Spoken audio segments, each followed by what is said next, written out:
Acara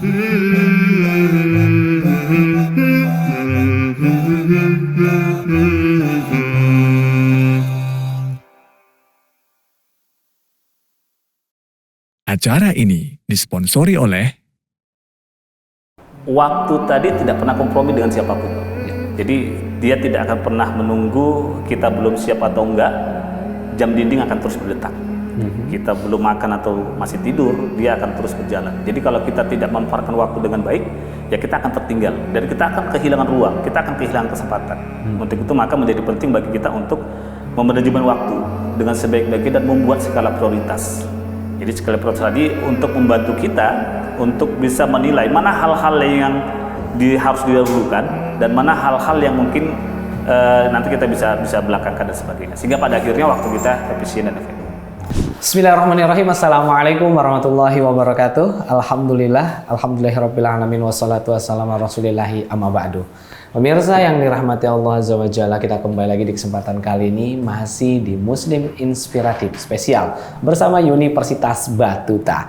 Hari ini pemirsa ya, kita bersama Bapak Dr. Bambang Sutejo. Kita akan bincang-bincang tentang ya pemanfaatan waktu dan skala prioritas. Dan ini banyak orang yang secara lisan itu mudah ya mengatakan bisa memanfaatkan waktu, ya lebih mementingkan hal yang lebih penting. Itu kadang oke di lisan, tapi ternyata prakteknya ya realitanya ya banyak orang yang semeraut. Makanya hari ini kita akan bahas bersama Bapak Dr. Bambang Sutejo. Assalamualaikum Pak. Waalaikumsalam. Masya Allah. Sehat Pak ya? Sehat. Alhamdulillah. Oke, Pak, sebelum lebih jauh, kadang orang ini tidak paham akan manfaatnya waktu atau urgensinya memanfaatkan waktu. Mungkin Pak, sedikit mukadimah dari Bapak ya agar bisa menyadarkan para pemirsa, teman-teman kita semua agar kiranya lebih bisa memanfaatkan lebih waktu itu Pak.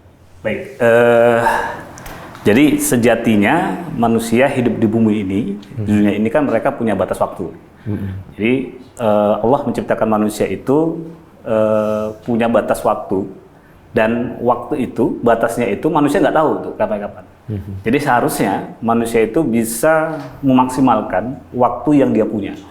Jangan sampai mungkin dia beranggapan waktuku masih lama, sehingga dia aktivitasnya itu menggunakan waktunya itu untuk aktivitas-aktivitas yang nggak produktif. Dan dia tidak tahu, mungkin saja bisa jadi mungkin prediksi yang dia sangkakan waktunya masih lama itu ternyata tidak. Bisa jadi mungkin mendadak tiba-tiba dia sudah kehabisan waktu, sementara dia masih dalam pada posisi menggunakan waktunya untuk hal-hal yang tidak produktif. Jadi maka seharusnya manusia itu ya semaksimal mungkin menggunakan waktunya untuk hal-hal yang produktif dan untuk bermanfaat.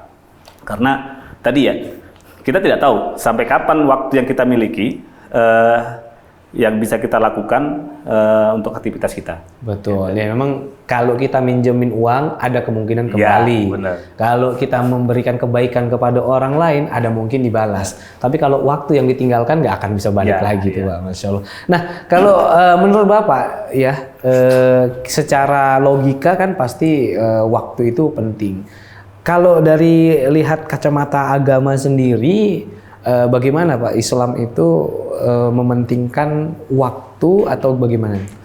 Iya, pastinya memang kalau kita lihat dari sudut pandang agama Islam, bahkan Allah itu sangat menganjurkan umatnya itu, manusia itu untuk memanfaatkan waktu semaksimal mungkin. Gitu ya.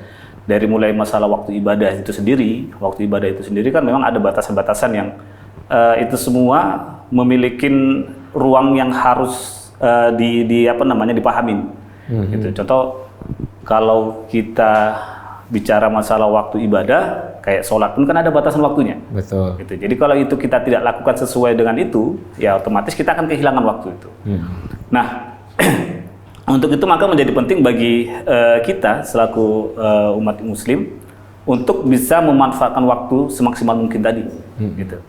Nah, kalau saya tidak salah itu ada di sebuah hadis ya, ada 3 hal yang harus disegerakan.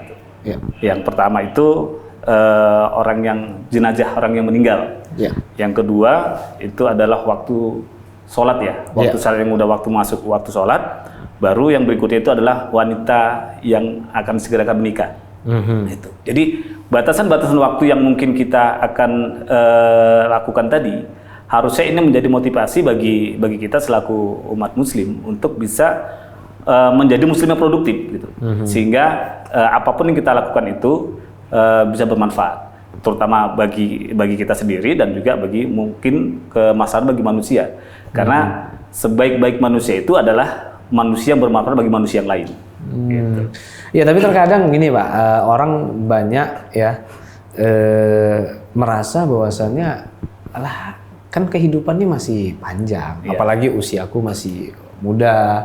Benar. Ya masih, waktu itu mungkin masih banyak yang bisa kita habiskan dengan hal yang mohon maaf nih ya foya-foya, hal-hal yang kadang tidak bermanfaat. Nanti di penghujung nanti baru kita manfaatkan waktu itu. Banyak orang berpikir demikian itu Pak. Kira-kira apa nasihat Bapak untuk orang yang berpikir demikian? Baik, apa ya? Kalau dia berpikir seperti itu, kita mungkin bisa tanya balik. Kira-kira saat ini ada nggak yang bisa menjamin dirinya atau diri kita sendiri besok kita masih punya waktu? Iya, pada dasarnya nggak ada sih. Nggak ada ya. Artinya ya seharusnya memang kita selalu introspeksi dengan waktu yang kita miliki tadi. Kita sudah produktif atau belum? Kita sudah melakukan hal yang sebenarnya atau belum? Karena waktu itu nggak bisa menunggu. Dia nggak akan bisa menunggu kalau kita memang belum siap. Jadi dia akan terus berjalan. Dan kita nggak tahu batas waktu itu sampai kapan. Jadi kalau kita tidak memahami tentang tiba-tiba waktu yang kita miliki itu habis, dan kita masih belum bisa siap dengan hal yang harus kita pertanggungjawabkan. Nah ini kan pada akhirnya kita akan rugi di sana. Maka sesuai dengan di Islam itu sendiri kan Allah bilang wal asri, demi masa. Sesungguhnya manusia itu banyak merugi. Itu jadi merugi dari apa? Karena mereka banyak beraktivitas dengan hal-hal yang menyia-nyiakan waktu dengan hal-hal yang nggak baik. Jadi di sana, Pak. Jadi seharusnya memang kita bisa memprioritaskan lah. Jadi aktivitas ini kan banyak nih, hidup ini kan banyak aktivitas. Jadi kita bisa memprioritaskan mana aktivitas yang memang baik, kita dahulukan. Mana yang produksi aktivitas yang mungkin kurang baik, ya kita mungkin bisa belakangkan. Oke. Ya, tapi kan kalau kita lihat dari jenjang usia, ya waktu luang orang kan berbeda-beda. Khusus mungkin Bapak kan lebih banyak ya beraktivitas bersama para mahasiswa atau juga mahasiswi. Dan terkadang memang kan berbeda-beda juga aktivitas mereka. Jadi kalau menurut Bapak, ya ketika seorang mahasiswa atau mahasiswi memiliki waktu kosong, apakah yang seharusnya dia lakukan? Karena kan mungkin kalau jam kuliah nggak mungkin dari pagi sampai malam. Ya mungkin dari pagi sampai sore atau sampai siang. Setelah itu kan memiliki waktu kosong. Kira-kira apakah yang harus dilakukan mereka agar waktu kosong tersebut ya bisa dimanfaatkan dengan sebaik-baiknya? Tahan dulu jawabannya Pak, kita harus rehat dulu. Siap. Ya, pemirsa dimanapun Anda berada ya jangan kemana-mana, karena setelah yang berikut ini kami akan segera kembali lagi dan tetap bersama kami di Muslim Inspiratif Spesial bersama Universitas Batuta.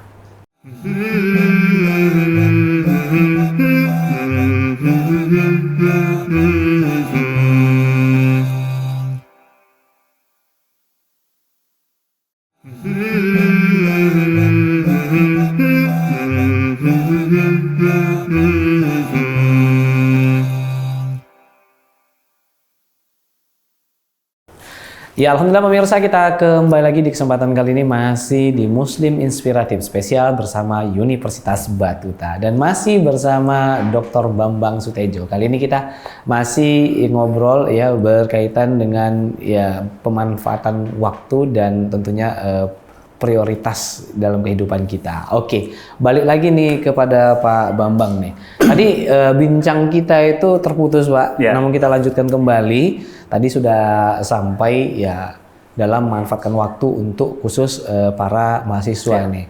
Dan kita tahu tadi Pak bahwasannya kan Bapak ini kan di sini adalah seorang dosen dan pengurus kampus. tentu setiap hari itu kan ya bermuamalah dengan para mahasiswa dan mahasiswi. Jadi untuk mahasiswa nih mungkin sepulang dari kuliah terkadang kan kita katakan itu jam kosong gitu, nggak melakukan apa-apa, atau mungkin ya terkadang ya melakukan hal yang mohon maaf nih nggak berguna gitu. Nah, menurut Bapak, apakah yang harus dilakukan oleh seorang mahasiswa ketika pulang dari kuliah untuk memanfaatkan waktunya agar lebih efektif? Baik, jadi sebelum saya jawab ya, saya ada pernah baca satu artikel ini tentang psikologi. Jadi saya baca di situ seorang profesor, dia masuk ke dalam sebuah kelas, dia kebetulan mata kuliahnya itu atau sub materi itu tentang skala prioritas. Dia masuk ke dalam kelas, dia bilang ke mahasiswanya, oke, hari ini kita bahas tentang skala prioritas. Kira-kira menurut kalian apa itu skala prioritas? Maka mahasiswa pada waktu diam semua. Diam ini memang nggak tahu atau menunggu si profesor menjawab sendiri. Dia takut menjawab. Jadi terakhir dari mereka tanya balik ya. Oke, Prof, kira-kira menurut profesor apa itu skala prioritas? Maka profesor tadi datang ke mejanya, kemudian diambil sebuah toples. Sebuah toples kosong tadi. Maka dia bilang, ini sebuah benda, ya, ini apa namanya? Toples. Mahasiswa tadi menjawab, oke, sekarang toples ini isinya apa? Kosong. Maka profesor tadi memasukkan bola pingpong ke dalam toples tadi, sampai penuh. Lalu dia mengatakan kembali, sekarang lihat baik-baik toples ini. Toples ini berisi? Ya, sudah penuh berisi toples, berisi bola pingpong. Gitu ya. Lalu apakah benda lain bisa masuk? Kata mereka tidak bisa, sudah penuh. Sang profesor tersenyum. Lalu diambilnya lah batu kerikil kecil-kecil. Batu kerikil kecil-kecil tadi diambil, dimasukkan ke dalam toples juga pas sampai penuh. Maka mahasiswa juga terkejut di sana. Ternyata masih bisa benda lain masuk di sana. Sekarang perhatikan kembali toples ini. Apakah sudah penuh? Ya, sudah penuh. Berisi bola pingpong dan batu kerikil. Apakah benda lain masih bisa masuk? Tidak bisa lagi, Prof. Karena sudah penuh. Maka profesor kembali tersenyum. Diambil lagi pasir. Dimasukkan pasir tadi ke dalam toples tadi, memenuhi ruang antara bola pingpong dan batu kerikil. Kan pasir lebih halus ya. Mereka juga terkejut kembali mahasiswanya. Ternyata masih bisa masuk benda lain. Nah, sekarang perhatikan baik-baik. Apakah toples ini sudah penuh? Mereka mengatakan, iya, Prof, sudah sangat penuh. Apakah benda lain masih bisa masuk? Tidak bisa, Prof. Sudah sangat penuh, sudah padat. Sang profesor kembali tersenyum. Maka diambillah air kopinya, dimasukkan ke dalam toples tadi, memenuhi ruang toples tadi antara bola pingpong, batu kerikil, dan pasir. Maka dia mengatakan kembali, perhatikan baik-baik toples ini. Apakah sudah penuh? Ya, sudah sangat penuh, kata mereka. Lalu profesor mengatakan, inilah skala prioritas. Apa yang terjadi? Toples tadi itu adalah ibarat ruang kehidupan Anda, waktu yang Anda miliki, kehidupan yang Anda miliki. Apa yang terjadi seandainya saya masukkan pasir duluan ke dalam toples? Udah nggak bisa masuk apa? Maka benda lain nggak akan bisa masuk. Nah, saya umpamakan bola pingpong itu adalah hal-hal yang paling penting dalam hidup Anda. Hal terpenting dalam hidup Anda. Anda harus list, harus daftarkan apa hal-hal yang paling penting dalam hidup Anda. Kemudian batu kerikil hal kedua terpenting dalam hidup Anda. Dan pasir adalah hal yang tidak penting dalam hidup Anda. Nah, wadah toples tadi adalah ruang kehidupan Anda. Ketika hidup Anda diisi duluan dengan hal-hal yang penting, bola pingpong tadi, masih akan ada ruang untuk batu kerikil dan pasir. Jadi ketika ruang kehidupan Anda diisi dengan hal-hal yang penting duluan, Anda masih punya waktu untuk hal-hal yang nggak penting. Begitu sebaliknya, ketika toples tadi diisi dengan pasir, diisi dengan hal-hal yang tidak penting, maka Anda akan kehilangan waktu untuk mengerjakan hal-hal yang penting. Itulah skala prioritas. Maka ketika hidup Anda dahulukan dengan hal-hal yang paling penting dalam hidup Anda masih punya waktu untuk mengerjakan hal-hal yang nggak penting. Kita anggap misalkan hal paling penting hidup Anda itu apa? Ibadah, ya, keluarga. Lakukan itu dulu, laksanakan itu dulu. Selesai itu, Anda masih punya waktu untuk melakukan hal-hal yang lain. Gitu. Tapi ketika Anda melakukan hal-hal nggak penting duluan, ya, kita mungkin bisa melihat lah yang tidak penting dalam hidup ini apa, misalkan melakukan hal sia-sia gitu ya, bermain dan sebagainya. Anda akan kehilangan waktu untuk melakukan hal yang penting tadi. Jadi Anda tidak punya ruang untuk melihat hidup Anda tadi dari sisi mana, penting atau tidak. Gitu. Nah, kembali ke tadi permasalahan si mahasiswa. Harusnya memang mahasiswa harus bisa melihat dulu dalam hidup mereka itu apa yang poin-poin yang paling penting. Dalam perkuliahan, mereka harus bisa melis perkuliahan itu apa menurut mereka yang penting. Itu mereka dulu kan. Kalau misalkan ya ikut perkuliahan, mengerjakan tugas gitu ya, kemudian berdiskusi, membuat aktivitas-aktivitas kegiatan mahasiswa itu penting dalam perkuliahan. Lakukan itu dulu, gitu. Ya fokus dengan itu. Hal-hal lain yang mungkin bermain dengan mahasiswa yang lain, kemudian nonton dan sebagainya itu masih bisa dilakukan. Tuh. Tapi ketika hidupnya sudah dipenuhi dengan hal yang nggak penting duluan tuh, tiap hari nonton, tiap hari main game dan sebagainya, dia kehilangan banyak waktu untuk melakukan hal-hal yang penting tadi. Mungkin sama dengan bukan hanya mahasiswa ya. Kita semua dalam hidup ini ketika memang kita fokus dengan hal-hal yang penting, kita dulukan itu, yakin dan percaya kita masih punya ruang lain dan lain itu pasti akan ngikut. Gitu. Jadi kalau kita tarik dari sisi agama Islam kita, karena Allah katakan ketika kita mendahulukan akhirat kita, maka dunia akan ikut gitu ya. Betul. Berarti kan kita menganggap kehidupan akhirat itu adalah hal yang paling penting. Kita dulukan itu.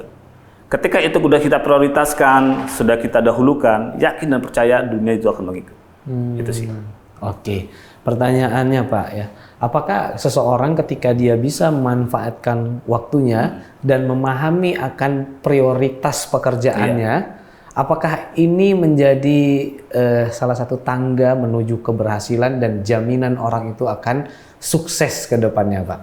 Nah, kalau faktor jamin orang sukses itu kan sebenarnya kalau kita baca-baca referensi itu banyak ya. Bisa dari segi kegigihan kita, keseriusan kita, kejujuran kita gitu ya. Kemudian faktor humanitas yang kita bangun itu banyak sekali. Tergantung bagaimana dia bisa menyikapi potensi yang dia miliki. Kalau dia seorang mahasiswa, nah dia potensi yang miliki itu apa tuh? Nah dia harusnya fokus ke sana. Fokus ke sana, buat skala prioritas sehingga potensi yang dia miliki tadi bisa diraihnya gitu ya. Atau misalkan arah kegiatan atau aktivitasnya itu sudah mengarah ke sana sehingga dia fokus ke sana. Jadi kalau kita bisa jamin masalah kesuksesan, kita tidak ada bisa menjamin siapapun bahwa kita bisa sukses itu. Tapi yakin dan percaya ketika kita bisa memanfaatkan waktu dengan baik ya, insya Allah usaha tadi tidak mengkhianati hasil ya. Hasil tidak mengkhianati usaha gitu ya. Betul. Artinya Allah akan mentakdirkan sesuai dengan usaha kita. Insya Allah. Oke, terima kasih Pak. Insya Allah nanti setelah ini kita lanjut lagi, namun kita harus rehat sejenak. Untuk itu pemirsa dimanapun Anda berada, jangan kemana-mana karena setelah beberapa yang mau lewat berikut ini kita akan kembali lagi. Tetap bersama kami di Muslim Inspiratif Spesial bersama Universitas Batuta.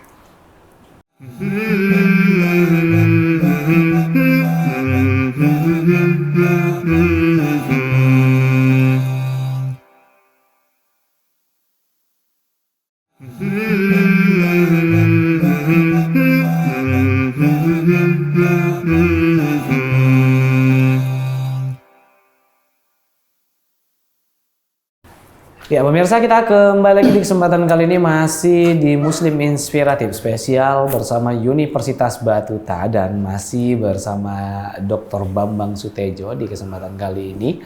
Oke, kita masih membahas tentang pemanfaatan waktu ya dan skala prioritas Pak. Ya. Tapi apapun yang kita lakukan untuk memanajemen kehidupan kita ini Pak, terkadang kan tidak semulus sesuai dengan teori yang sejalan tentunya Pak. Tentunya rintangan, halangan itu pasti ada. Ujian itu pasti akan kita lewati. Nah kira-kira nih Pak, menurut Bapak nih untuk menghadapi ujian-ujian tersebut agar kiranya kita masih bisa tetap istiqomah untuk bisa memanfaatkan waktu, kira-kira bagaimana nih Pak? Ya, jadi yang manusia tadi sebelum turun ke bumi, ya, itu kan kita semua dikumpulkan sama Allah untuk menarik kesaksian, ya, bahwasannya pada waktu itu kita bersaksi dan bersumpah bahwasannya Allah adalah Tuhan kita, barulah kita meyakini itu, gitu ya. Baru ketika manusia turun ke dunia, maksudnya Allah ciptakan ke bumi, itu kan diuji, maksudnya pembuktian itu harus dibuktikan. Gitu. Jadi intinya adalah manusia tadi ketika dia mengatakan saya beriman, maka nggak cukup sampai di sana Bang. Harus ada ujian, ada diuji. Benar nggak itu? Benar nggak ucapannya tadi? Benar nggak komitmen dan apanya tadi, sumpahnya tadi, gitu ya. Nah, apapun itu, siapapun dia pasti nggak luput dari ujian tadi. Betul. Ujian tadi kan dalam kehidupan ini banyak ya. Makanya kemarin di awal sebelum itu kita ada bahas tentang pentingnya ilmu. Gitu. Bagaimana menghadapi ujian-ujian tadi, bagaimana menghadapi permasalahan-permasalahan hidup yang ada di dunia ini ya dengan ilmu tadi. Ya. Gitu. Nah, masalah ujian tadi ada orang diuji dengan kesenangan dan ketidaksenangan. Gitu. Ada orang yang diuji dengan banyak harta. Nah, dengan banyak harta tadi dia masih bisa berjalan dengan sesuai fitrahnya enggak? Gitu. Atau malah justru dengan harta yang banyak dia malah mengingkarin, gitu ya, berbuat hal banyak yang tidak baik gitu. Nah, ada orang yang diuji dengan kekurangan harta. Gitu. Jadi dengan kekurangan harta tadi dia masih bisa komitmen enggak dengan komitmen tadi. Nah, apapun itu ya, baik ujian yang berupa kesenangan maupun yang berupa ketidaksenangan, itu pada akhirnya akan membawa dia kepada final akhirnya. Dia itu pada akhirnya seperti apa manusia tadi, gitu ya. Nah, kalau kita ilustrasikan gini, Bang. Terkadang kita bicara masalah ujian kan melihat ujian tadi hanya dari sudut pandang kita nih. Betul. Ya, kita melihat sesuatu itu baik enggaknya itu dari pandangan kita. Padahal belum tentu itu. Jadi apa yang kita pandang baik mungkin belum tentu baik di hadapan Allah tadi. Nah, apa yang kita pandang tidak baik mungkin di hadapan Allah beda juga. Gitu Bisa dikasih permisalan. Bisa dikasih permisalan, contoh gini. Allah ciptain nyamuk nih, misalnya. Allah ciptain nyamuk. Nah, nyamuk tadi, binatang nyamuk tadi kalau di kita sudut dari pandang kita, ini kenapa Allah ciptain nyamuk ini? Nyamuk ini kan apa ya?